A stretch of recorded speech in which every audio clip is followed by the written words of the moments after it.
the salt crusting on my eyelashes, was the first thing I felt before I even opened my eyes. It was a sensation as familiar to me as the rhythmic creaking of the cedar hull beneath my back. I lay still for a moment, listening to the breathing of the ship. To a man of the soil, a vessel is just wood and linen. But to those of us born in the shadow of the great rock of Tyre, a ship is a living beast. She groans when she is tired. She sighs when the wind favors her, and she shudders when the sea grows angry. This morning she was calm. The gentle rocking told me that the waters of the great green were behaving, offering us a rare moment of peace before the toil of the day began. I pushed the rough woolen blanket aside and sat up. The air was cool and heavy with dampness, clinging to my skin like a second tunic. It was the hour just before dawn, that gray, indeterminate time when the separation between the sea and the sky is lost in the mist. Around me, the shapes of my shipmates were merely dark mounds on the deck, huddled together for warmth between the rows of amphorae lashed tight against the gunwales. We were sleeping on deck because the hold was full. Every span of space below was packed with precious cargo. Cedar logs from the mountains of Lebanon, smelling of sharp resin and deep earth, and crates of glass vessels destined for the markets of the West. Standing up, I stretched my arms, hearing the joints pop. My body ached with the dull, persistent soreness that never really leaves a sailor. It is the price we pay for a life spent fighting ropes and wind. I stepped carefully over a coil of thick hemp rope, my bare feet finding purchase on the damp wood by instinct.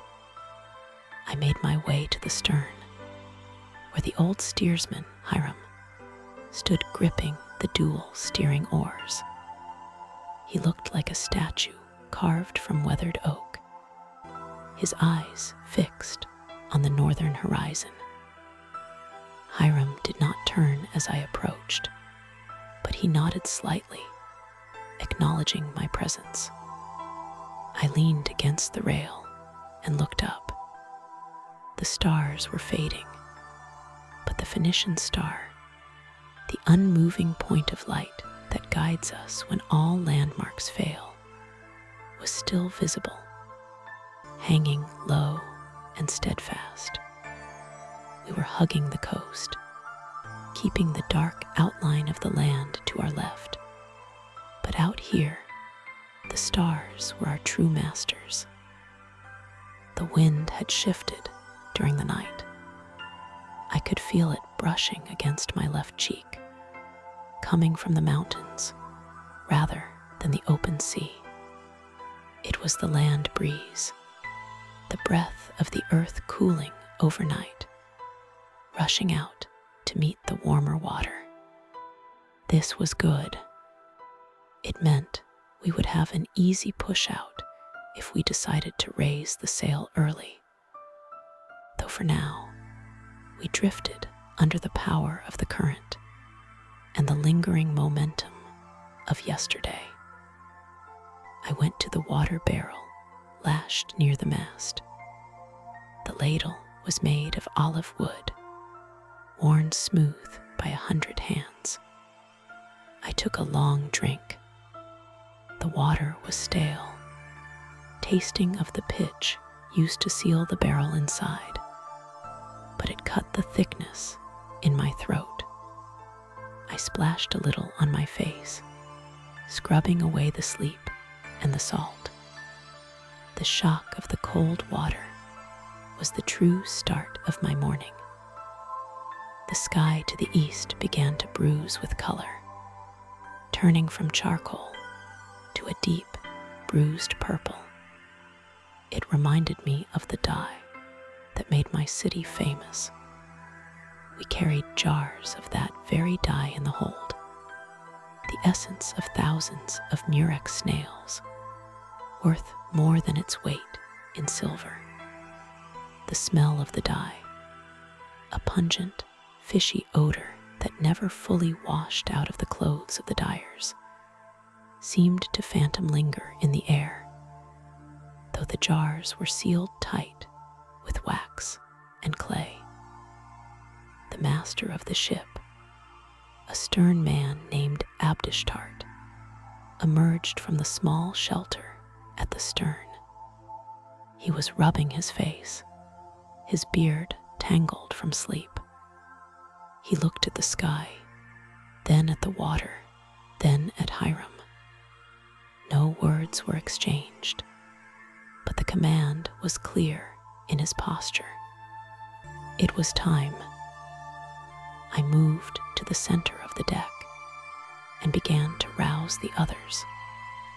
I did not shout. There is no need for noise when the sea is quiet. I simply nudged them with my foot or shook a shoulder. They woke quickly.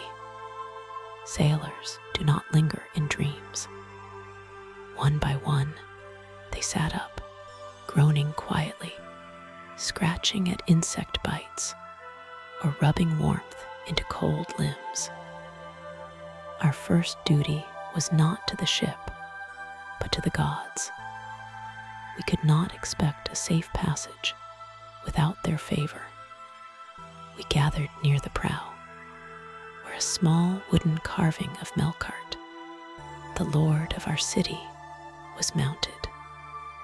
He was the protector of travelers, the king of the city, and out here, his influence was our only shield against the chaotic depths. Abdishtart took a small clay cup and poured a measure of wine onto the deck planks before the image. The red liquid soaked into the wood, a gift given so that we might not be taken by the storms. We bowed our heads, murmuring the ancient words, asking for fair winds and calm seas, asking to see the smoke of our hearths again. With the ritual done, the spell of the morning broke, and the work began.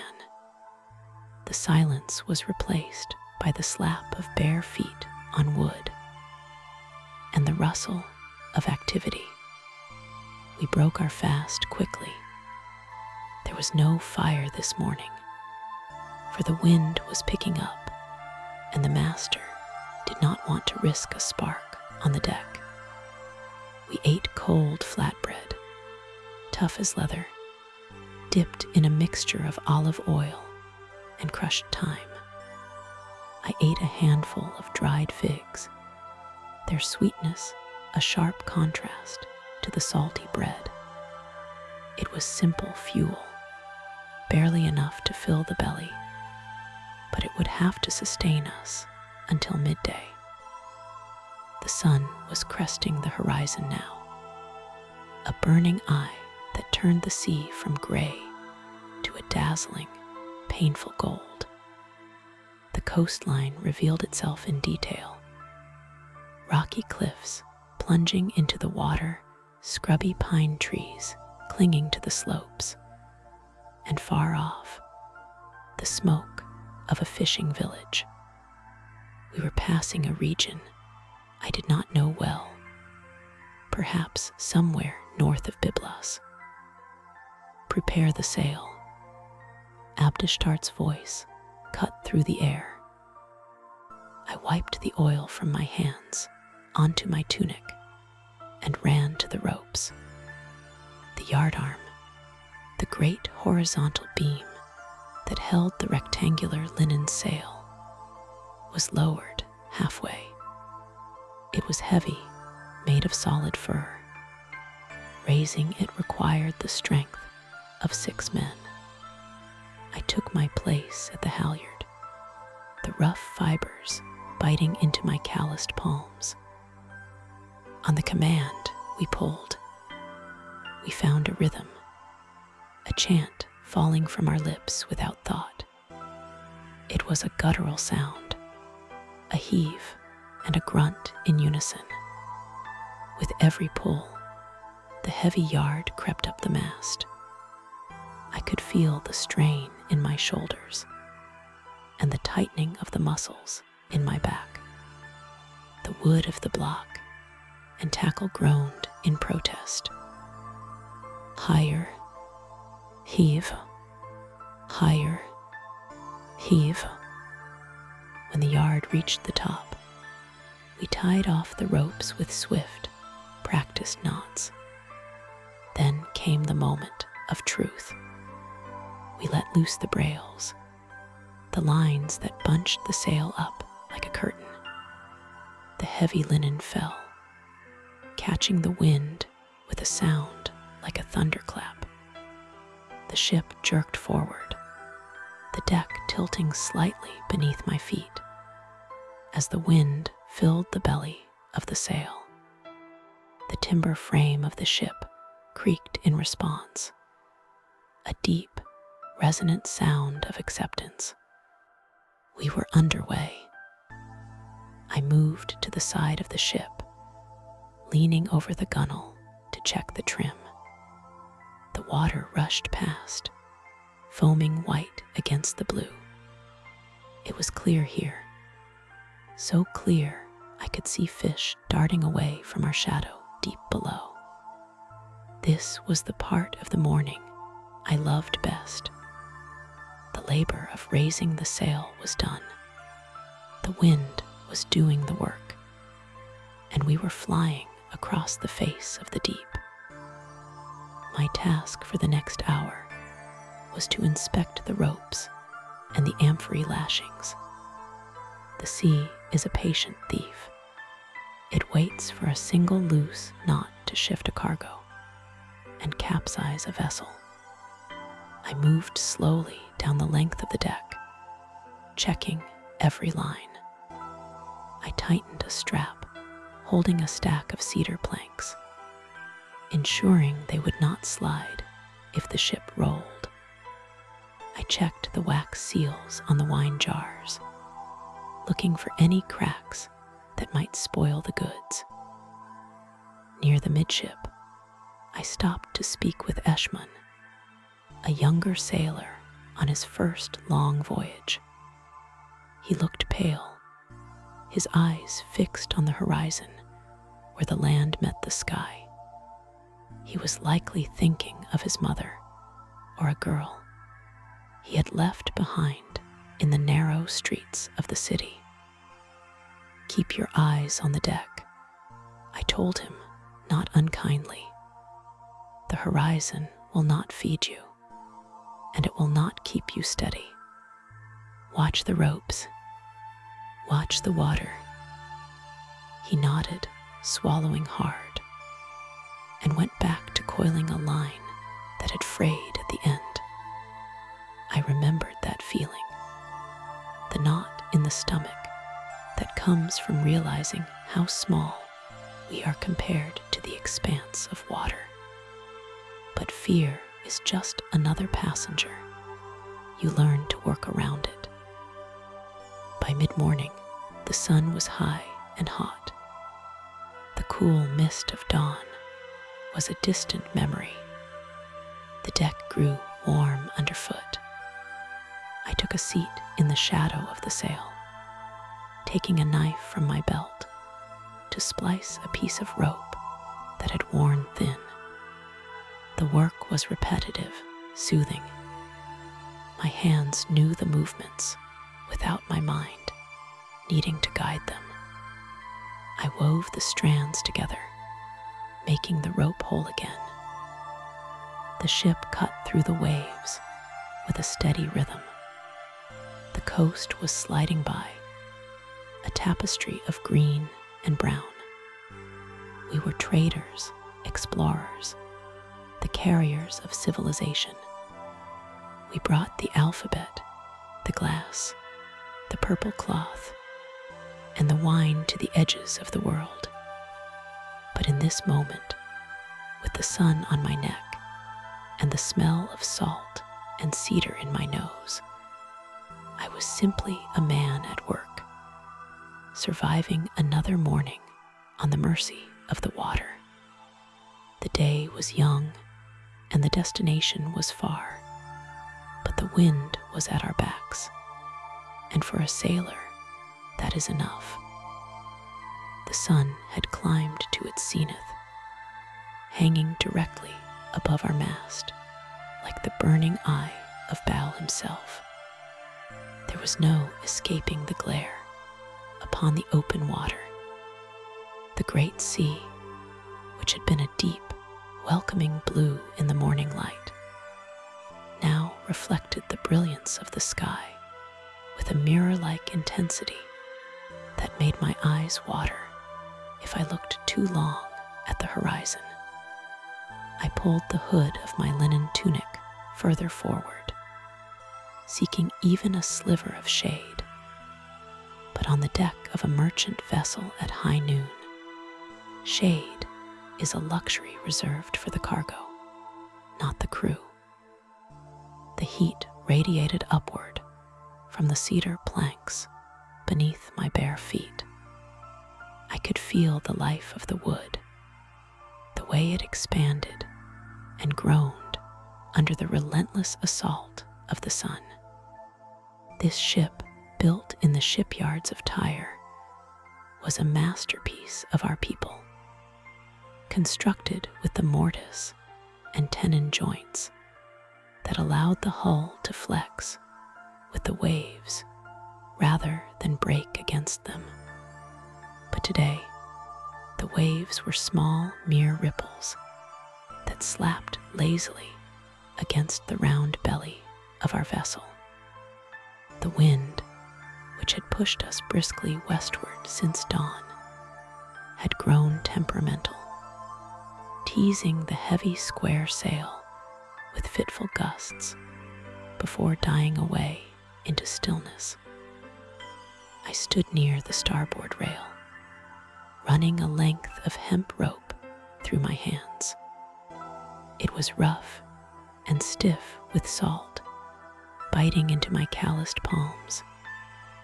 My duty was to watch the lines, ensuring that if the wind decided to return, we would be ready to angle the yardarm instantly to capture it. We were hauling precious cargo, amphorae of fine wine, cedar timber lashed to the deck, and most valuable of all, crates of cloth dyed with the royal purple of my homeland.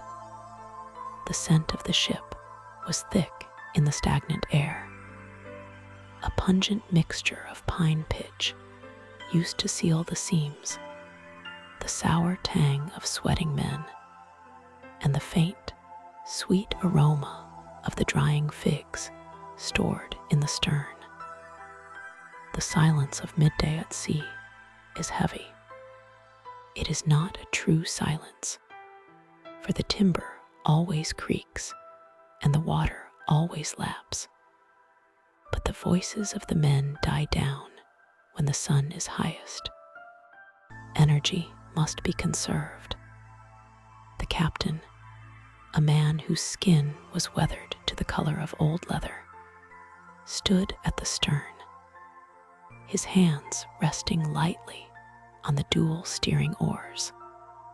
He stared ahead, reading the water in ways I was still learning. He looked for the color shifts that indicated shoals, or the distinct ripple patterns that betrayed a current. Someone called out that it was time to eat. We took our meals in shifts, so the ship was never unguarded. I sat on a coil of rope in the shadow of the sail, grateful for the momentary relief from the direct rays. meal was simple, as it always was on these long voyages. I reached into the communal basket and pulled out a piece of hard flatbread and a handful of dried olives. The bread was tough, requiring strong teeth to tear, but it was filling. I washed it down with a mixture of water and vinegar from a small clay cup. The vinegar cut the staleness of the water and kept the thirst at bay. Beside me sat Hiram, a rower who had been at sea since before I was born. He was mending a tear in his tunic with a bone needle. He chewed slowly, his eyes scanning the horizon even as he worked. He spoke of the winds as if they were living creatures, entities that could be bargained with or offended. He told me that the stillness was deceptive, that the sea god Yam was merely holding his breath. I nodded, though I said nothing. We Phoenicians are masters of the waves, but we never lose our respect for the depths. We know that the sea gives, but it also takes away. As I finished my meal, a bead of sweat rolled down my spine. The air felt thick, almost solid. The sail hung limp against the mast, a useless expanse of canvas. The captain barked a command, his voice cutting through the humid air. The wind had failed us completely. It was time to row. The transition from the passive work of sailing to the active labor of rowing is sudden. I stashed my cup and moved to my bench. The ship was a round merchant vessel, not a long war galley, so we did not have banks of oarsmen stacked 3 high. Instead, we had a single line of rowers on each side. I took my place, the wood of the bench polished smooth by the backsides of countless sailors before me. I gripped the handle of the oar, feeling the weight of the long shaft that extended out through the oarport and into the water. At the beat of the drum, we began. The rhythm is everything. If one man is out of sync, the oars clash, momentum is lost, and the captain's temper flares. Pull, lift, feather, return. Pull, lift, feather, return. The physical exertion brought a fresh wave of heat to my body. But there is a strange comfort in the unison of the crew. We became a single organism, a many-legged beast crawling across the surface of the water. I focused on the back of the man in front of me, watching the muscles of his shoulders bunch and relax. The sound of the oars dipping into the water was a rhythmic splash, followed by the groan of leather straps against the thole pins. My breathing settled into the cadence of the work. In, out, in, out. With every pull, I imagined us inching closer to Cyprus. We were bound for Sidium, a friendly port where we would trade our wine and timber for copper. The thought of fresh meat and solid ground gave strength to my arms. Midday dragged on, time measured not by the shadow on a sundial, but by the ache in my shoulders. The sun began its slow descent past the zenith, though its heat remained potent. Occasionally, the rowing master would signal a rest. We would ship our oars, letting them hang in their straps, and leaned forward, gasping for air. During one such pause, I stood to stretch my back and looked over the gunwale. The water was incredibly clear. Looking down, I could see shafts of sunlight piercing the blue, fading into an endless indigo deep below. A school of fish darted alongside us, their silver scales flashing like coins in a marketplace. They stayed with us for a time, riding the pressure wave of our bow, before vanishing into the depths. It was a good omen. Life attracts life. I walked to the water barrel to refill my cup. The captain was speaking with the navigator, a man who knew the stars as well as he knew his own children. Even at midday, navigation was constant. They were discussing our position relative to the coast. We were keeping the land just out of sight to avoid local pirates who preyed on those hugging the shore too closely. But we needed to angle in soon to spot the landmarks of Cyprus before nightfall. The navigator pointed toward the northern horizon. I squinted, but saw only the haze where the sky met the sea. He claimed he could smell the copper forges of the island on the wind, though I smelled nothing but salt and sweat. Yet I trusted him. He had guided us through nights where the clouds obscured the Phoenician star, relying on the swell of the sea and the taste of the air to find our way. I returned to my tasks on deck as the rowers resumed their cadence. There was maintenance to be done. The intense sun dried out the rigging, making the ropes brittle. I fetched a jar of tallow and began the tedious work of greasing the lines that controlled the yardarm. It was greasy, messy work, coating my fingers in animal fat, but it was essential. A snapped line in a gale could mean the loss of the sail, or worse, the mast. As I worked, I listened to the chant of the rowers. They sang a low, rhythmic song to keep time, a song about a sailor who fell in love with a daughter of the sea.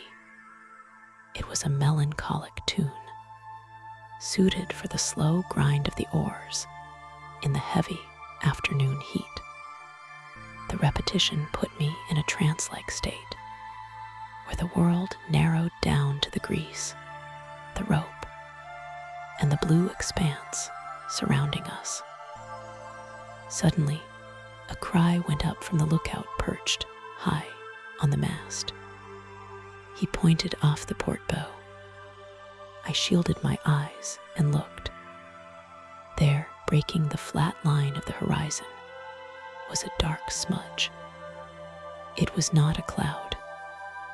It was too solid, too stationary. It was another ship. The atmosphere on deck changed instantly. Lethargy vanished. The captain stepped forward, his eyes narrowing. In these waters, a strange ship could be a fellow trader, or it could be a threat. We were a merchant vessel, heavy and slow. If they were hostile, we could not outrun them. We would have to fight. I wiped the grease from my hands onto a rag and moved toward the rack where we kept our defensive implements. We were not soldiers, but every Phoenician sailor knows how to use a sling and a spear. I checked the tension of my sling, feeling the smooth leather pouch. The the stranger was still far off, a tiny silhouette against the glare. We watched them for a long time. The captain ordered the rowers to increase their pace, but not to exhaustion. We needed to maintain a steady speed.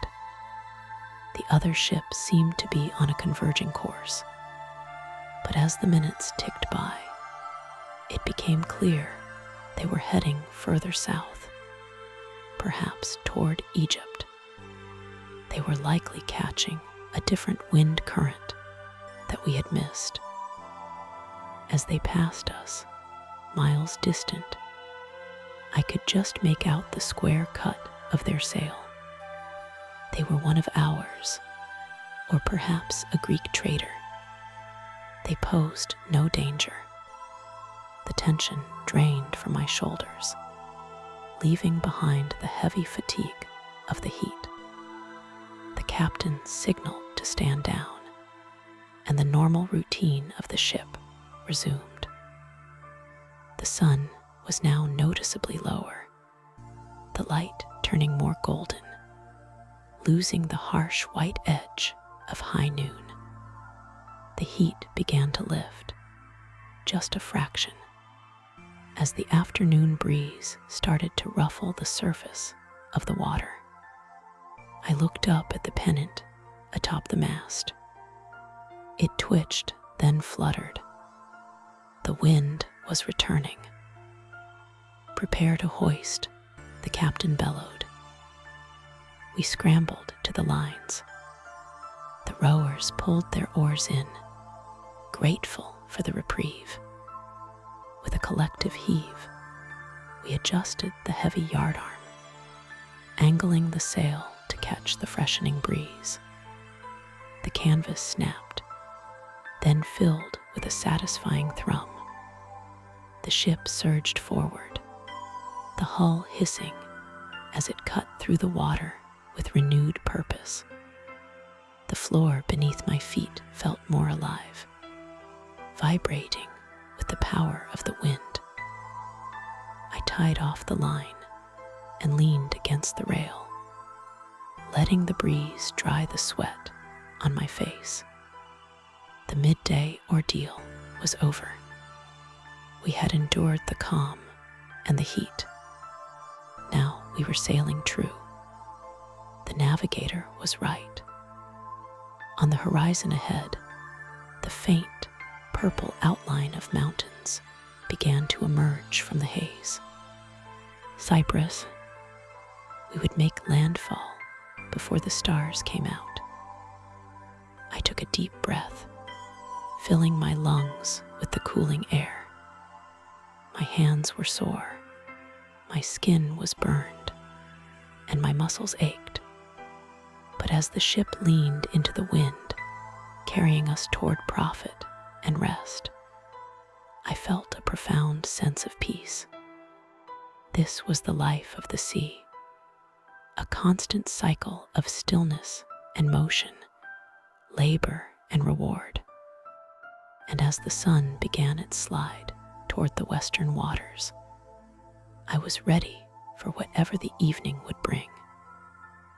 The sun hung directly overhead, a relentless eye of burning gold that seemed determined to bleach the color from the wooden deck.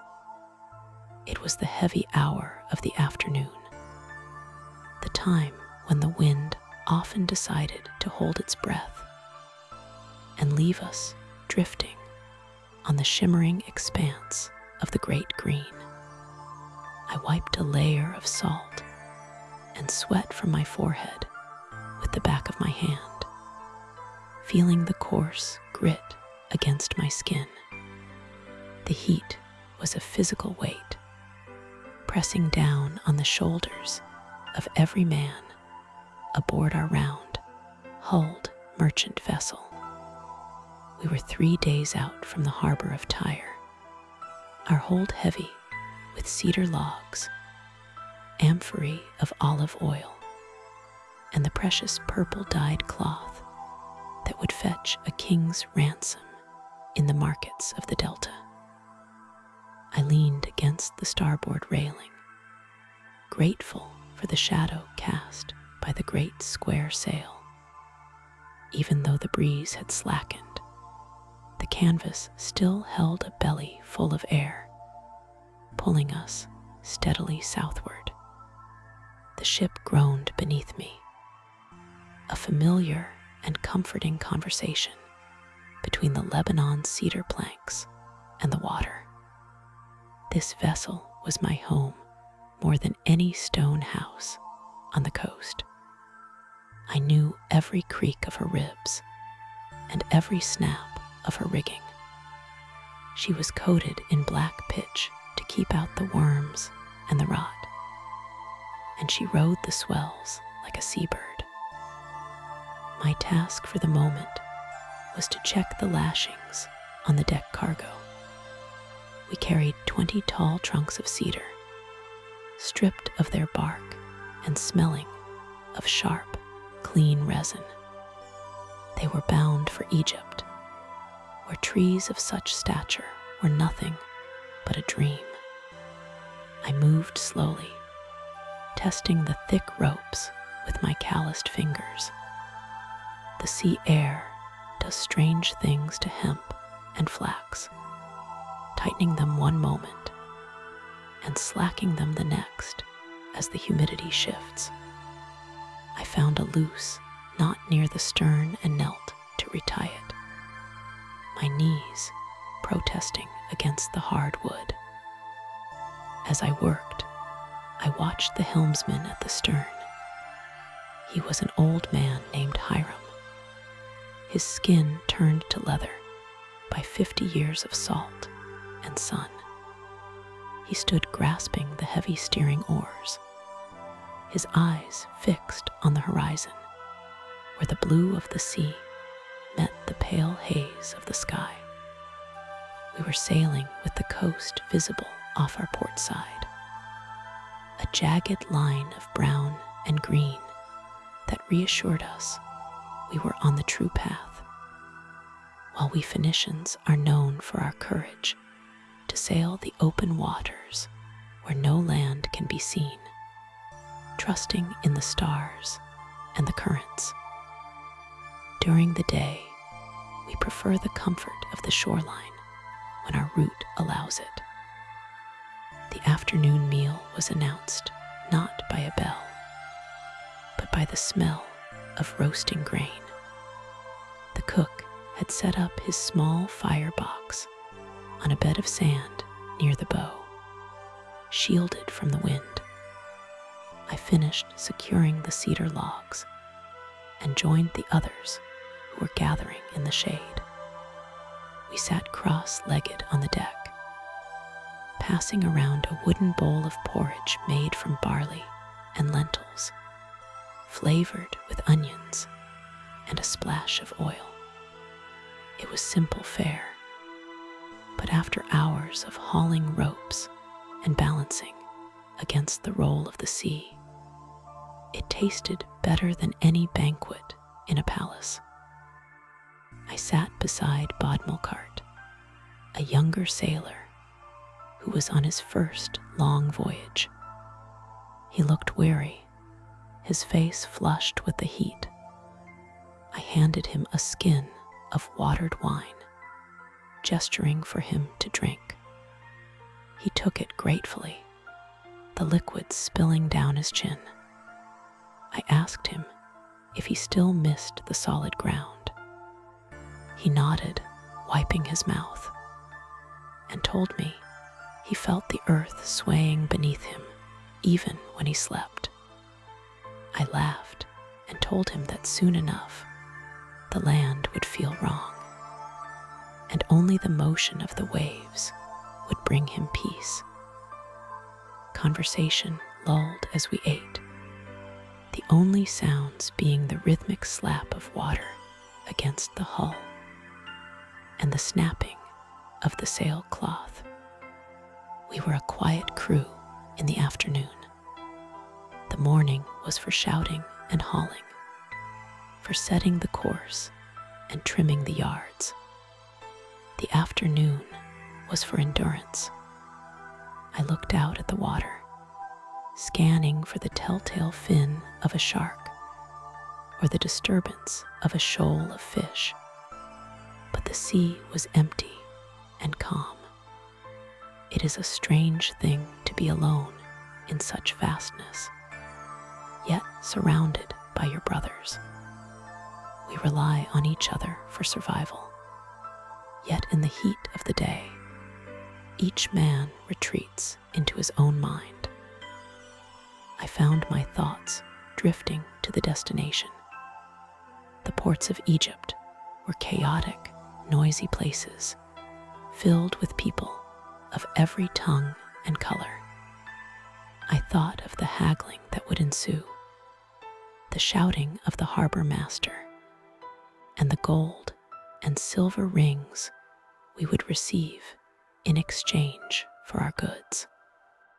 The captain, a shrewd man who spent most of his time near the stern calculating our profits, had promised us a generous share if the timber arrived unspoiled. I mentally calculated my portion, wondering if it would be enough to finally repair the roof of my mother's house, or perhaps purchase a small olive grove outside the city walls. A sudden shout from the lookout at the prow snapped me back to the present. He was pointing toward the horizon, slightly off the starboard bow. I stood up, shading my eyes against the glare.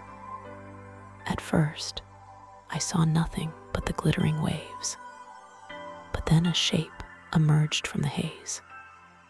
It was another ship, its sail a small square of white against the blue. Tension rippled through the crew. In these waters, a stranger could be a friend, a rival merchant, or a threat. We were men of trade, not war, though we carried spears and slings for protection. The captain barked an order, and we scrambled to our stations. I abandoned my unfinished meal and ran to the brails, ready to haul up the sail if we needed to maneuver quickly. The lethargy of the afternoon vanished, replaced by the sharp, metallic taste of adrenaline. We watched as the other vessel drew closer. It was a gallows like ours, round and tubby, sitting low in the water. As the gap between us closed, we could see the horse head carved onto its prow, a symbol common among our people. The captain relaxed, raising a hand in greeting. It was a ship from Sidon, likely returning north from the delta. We passed within hailing distance, the water churning between our hulls. Their crew lined the railing, shouting news across the gap. They told us the winds in the south were favorable, and that the harbor at Tanis was open for trade. We shouted back, wishing them a safe journey and the favor of the gods. In moments, they were past us, their wake rocking our ship gently. I watched them until they were just a speck again, feeling a strange sense of kinship. We were all wanderers on this liquid desert, bound together by the same winds and the same stars. The excitement having passed, the afternoon settled back into its slow rhythm. The sun began its descent, sliding down the western arc of the sky. The light changed from a harsh white to a warmer golden hue that made the sea look like hammered copper. My duties shifted to ship maintenance. The saltwater is a relentless enemy to wood and metal. I took a pot of grease and began to lubricate the leather collars where the steering oars pivoted. It was messy work, coating my hands in slick fat, but it was necessary to ensure the ship responded instantly to the helmsman's touch. As I worked, I offered a silent prayer to Melkart, the protector of our city and our sailors. I touched the small wooden amulet I wore around my neck, a rough carving of the god. I asked for the wind to hold and for the night to remain clear. We navigated by the Little Bear constellation, the star that never moves, and clear skies were as vital to us as bread and water. The heat began to break as the sun dipped lower. A fresh breeze sprang up, cooling the sweat on my back. The ship picked up speed, the bow hissing as it sliced through the waves. This was the best part of the day, when the work was mostly done, and the anticipation of the evening rest began to set in. The colors of the world deepened. The sea turned a profound, dark indigo, the color of the dye we carried in the hold. The sky became a canvas of violet and orange. I moved to the water jar and took a long drink, the cool liquid washing away the dust of the day. I checked the bilges, finding them relatively dry, which was a good sign. A dry ship is a happy ship. The captain signaled for the evening watch to be set. I was not on the first watch tonight, which meant I could sleep as soon as the sun vanished. I found a spot on the forward deck, out of the way of the working crew. I sat and watched the coast of Canaan sliding by in the distance. I could see the smoke of cooking fires rising from small villages along the shore, thin gray ribbons against the darkening hills. It made me feel a pang of longing for a hearth and a solid floor, but it passed quickly. The sea has a way of claiming you. Even when you are weary and sore, the rhythm of the swell enters your blood. The afternoon was ending. The relentless eye of the sun was closing, sinking into the western waters. The transition was smooth, a slow fading of the light. I prepared my bedding, a simple mat of woven rushes, and checked my knife to ensure it was secure at my belt. The day had been good. We had made miles, the cargo was safe, and the ship was sound. In the life of a sailor, one cannot ask for much more than that. As the first star appeared, pale and wavering in the twilight, I closed my eyes for a moment, listening to the wind sing through the rigging, ready for whatever the night would bring. The sun dipped low toward the western horizon, turning the vast expanse of the Mediterranean into a shimmering sheet of beaten copper. The intense heat of the day began to bleed away, replaced by a cooling breeze that ruffled the hair on my arms. I stood near the stern of our heavy merchant vessel, my hands rough and calloused from weeks of handling hemp ropes and cedar oars. The familiar scent of pine pitch and salt air filled my nose, a smell that had been my constant companion since I was a boy in the harbor of Tyre. We were far from home now, pushing westward past the islands of the Greeks, bound for the tin markets of the distant peninsula. The hull beneath my feet groaned rhythmically, a comforting sound of timber shifting against the pressure of the sea. Our ship was a broad-beamed gallows, designed for carrying heavy cargo rather than speed, and she sat deep in the water. Beneath the deck planks lay amphorae filled with wine and olive oil, alongside crates packed with fine glassware and the precious purple-dyed textiles that gave our people their name among the foreigners. The master of the ship, a stern man named Abibal, called out from his perch near the twin steering oars.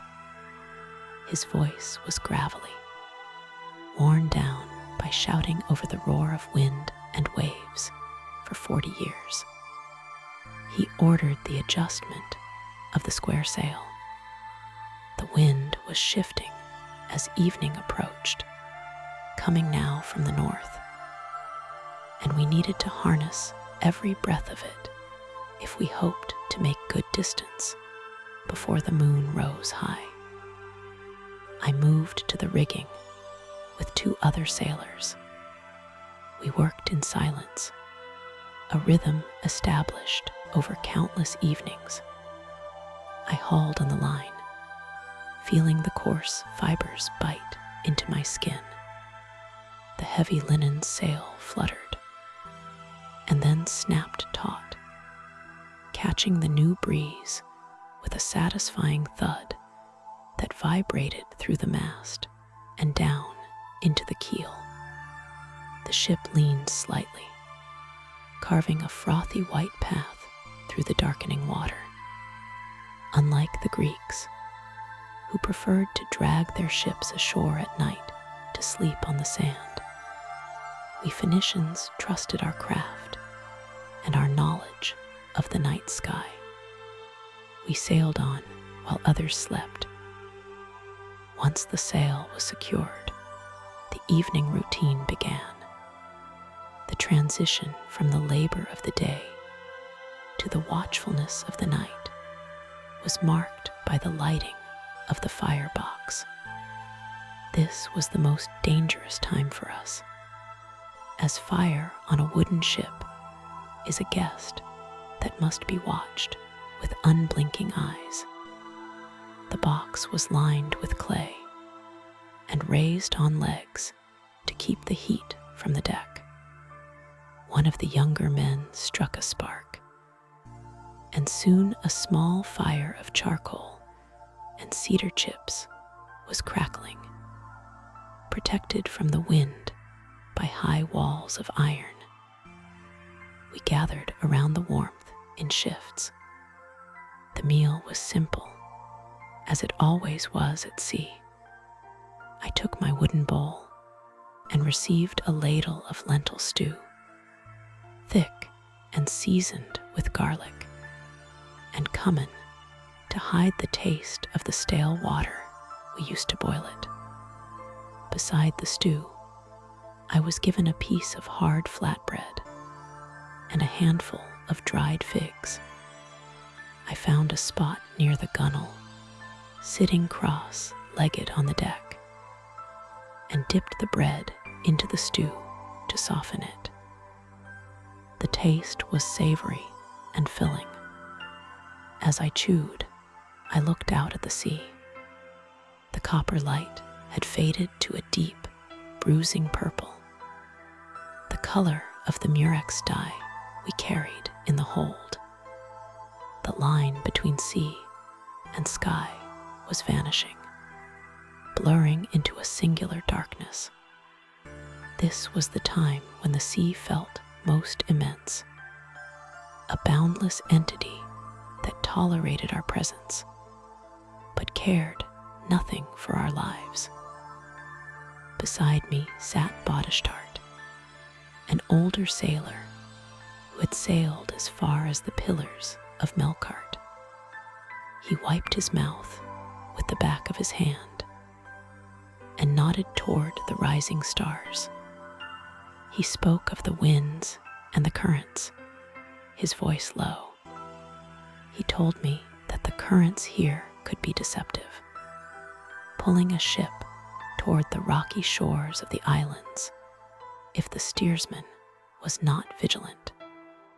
I listened intently. In our trade, knowledge was as valuable as gold. To know the currents, the winds, and the depth of the shoals was the difference between a profitable return and a ship lost to the depths. When the meal was finished, we washed our bowls in a bucket of seawater and stacked them away. It was time for the evening libation. Abibal stood at the prow, a small clay cup in his hand. He poured a measure of wine into the sea, the dark liquid vanishing into the black waves. He spoke a prayer to our patron gods, asking for smooth seas and protection from the unseen dangers of the deep. I whispered the words along with him, touching the amulet of blue glass that hung around my neck. It was a simple eye, meant to ward off misfortune. Out here, with nothing but planks of cedar between us and the abyss, we held tight to every charm and prayer we possessed. Darkness settled fully over the ship. The only light came from the glowing embers of the firebox, and the lantern hung high on the curved stern post. The ship became a small island of life in a void of black water. The sounds of the day, the shouting, the thumping of feet, the clatter of cargo faded away, replaced by the rush of wind in the rigging and the hiss of water along the hull. My watch began 2 hours after sunset. I moved to the stern to relieve the previous lookout. The air had grown cold, damp, with the moisture of the sea. I pulled my wool cloak tighter around my shoulders and took my station. My job was not just to look for land or other vessels, but to watch the sky. I looked up, scanning the heavens, until my eyes found the steady light of the Phoenician star. Other nations relied on the Great Bear to guide them, but the Great Bear moved and circled in the sky.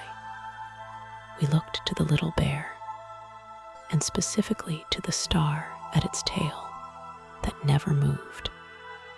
It was the anchor of the heavens, the one fixed point in a turning world.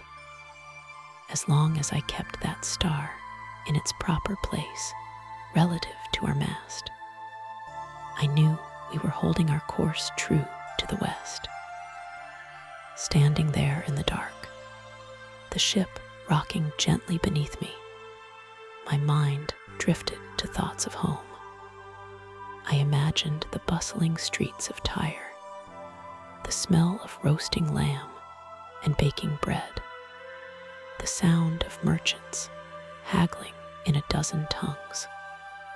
I thought of my wife, likely sleeping now on the roof of our house to escape the lingering heat of the city. I wondered if she looked up at these same stars and thought of me.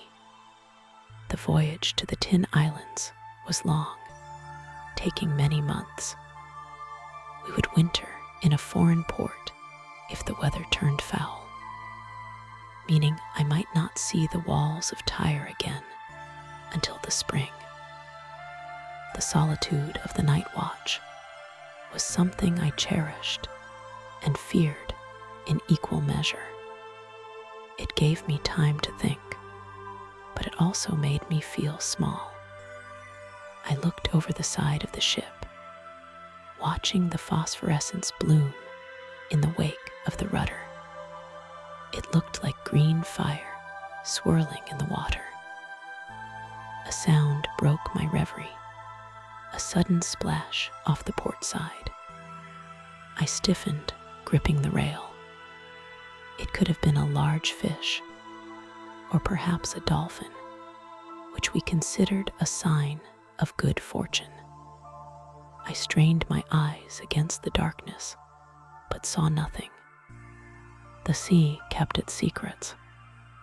I remained alert, scanning the horizon. There were no lights visible, no fires on distant shores. We were alone in the vast middle of the sea. The hours stretched on. The cold seeped into my bones, making my joints ache. I paced a few steps back and forth to keep the blood flowing in my legs. I checked the trim of the sail, ensuring the ropes were holding fast. The wind remained steady, a blessing for which I silently thanked the gods.